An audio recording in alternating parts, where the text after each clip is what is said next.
आज मैं आ चुका हूँ इस नए से दिखने वाले पुराने एसी पे इसका लीवर ट्रांसप्लांट करने। ये इसका लीवर आप साइड में देख ही पा रहे होंगे, बहुत ज़्यादा ऑयल सा आया हुआ है। इसमें बहुत ही ज़्यादा लीकेज थी जिसके कारण इसका लीवर ट्रांसप्लांट हमें करना पड़ रहा है। ये इसका नया लीवर रखा हुआ है जो कि अब हम लोग इंस्टॉल कर देंगे। ये हम लोग लगा के हट चुके हैं। ये इसका साइड में दूसरा लीवर साइड में इसका रखा है। वैक्यूम प्रॉपर हम लोग ने कर दी है। ये इसका लीवर रखा पुराना वाला।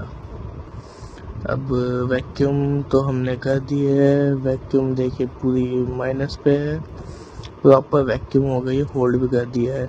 अब इसमें हम लोग ने लीकेज चेक किया, लीकेज हमें नहीं मिला कहीं भी, तो हमने इसमें गैस चार्जिंग कर दी है।